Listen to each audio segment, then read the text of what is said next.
5 things to remember when life feels like it's falling apart. We generally tend to regard all forms of discomfort as something to be avoided. Invaluable, unwarranted situations and emotions that can quickly make us feel like we're just victims of a cruel world, that everything is just happening to us. But more commonly in Eastern traditions, it's quite the contrary. Instead, that mindset of aversion to uncomfortable feelings like anger, jealousy, embarrassment etc. is itself what perpetuates our suffering. We end up emotionally feeding the situation in an endless cycle of thoughts, an unconscious loop that's not only physically paralyzing but also does nothing actionable to solve the perceived issues at bay. There are other ways, far more practical than trying to get rid of it by punching someone in the face, insulting someone, or by repressing our feelings. These understandings completely transformed how I perceive the uncomfortable situations that arise in everyday life.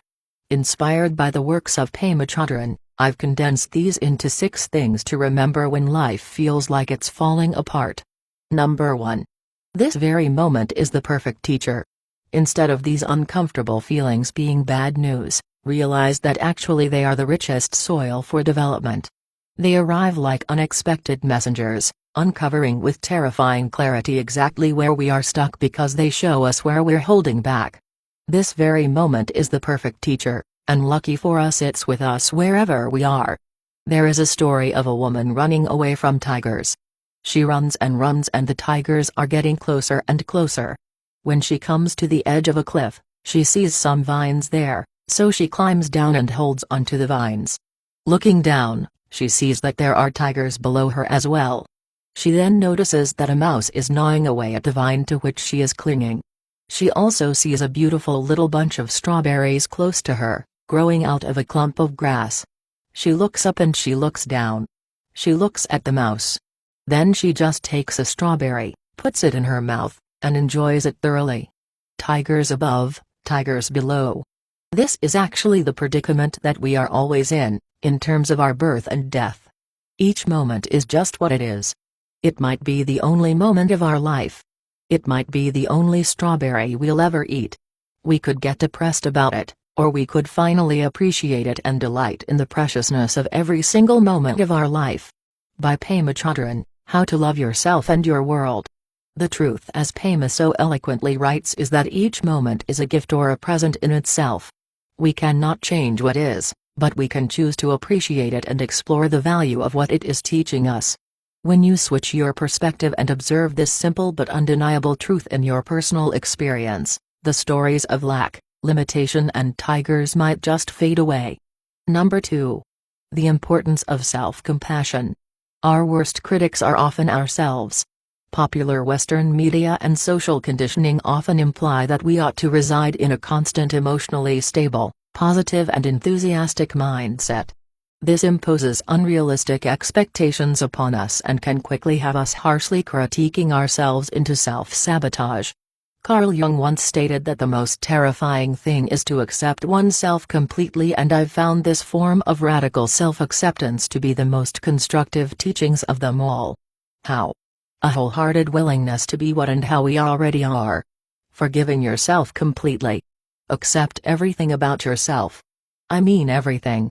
This takes practice, but it quickly replaces this stressful self-loathing narrative that's bogging us down with a compassionate self-loving attitude that removes those mental barriers.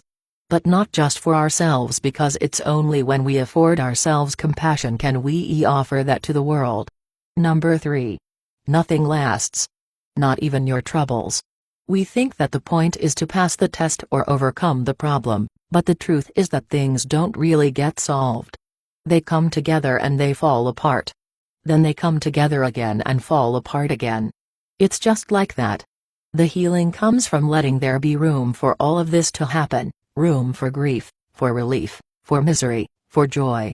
By Pema Chodron, Heartfelt Advice for Hard Times. In physics, the second law of thermodynamics states that the degree of disorder is always increasing in the universe.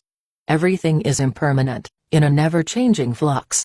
We capture photographs and film, creating beautiful mosaics of time that we yearn to share with our friends, but perhaps their sentiments reside in the fact that we know, if not only unconsciously, that everything is continually forming and falling apart in the chaotic tides of time.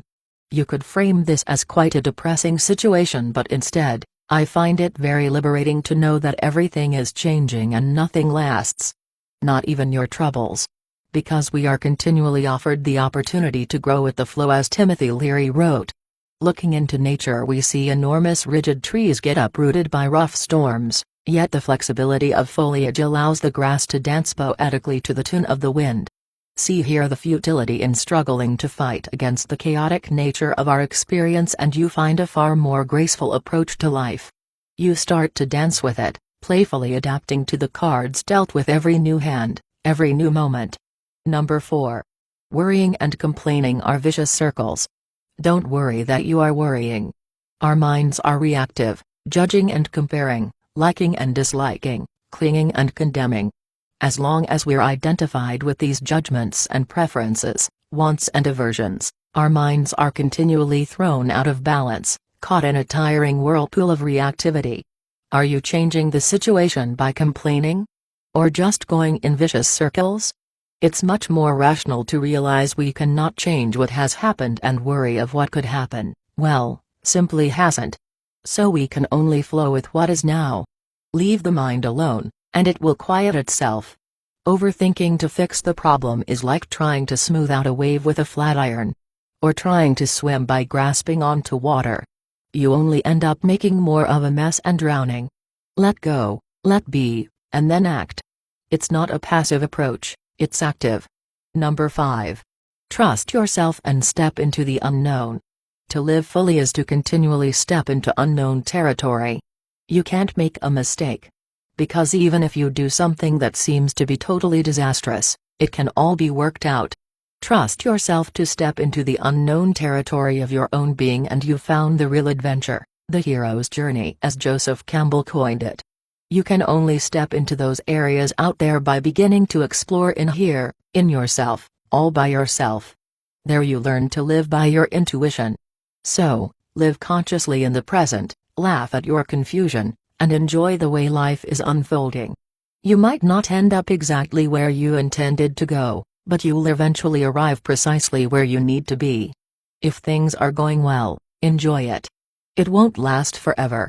If life feels like it's falling apart, don't worry, that won't last forever either.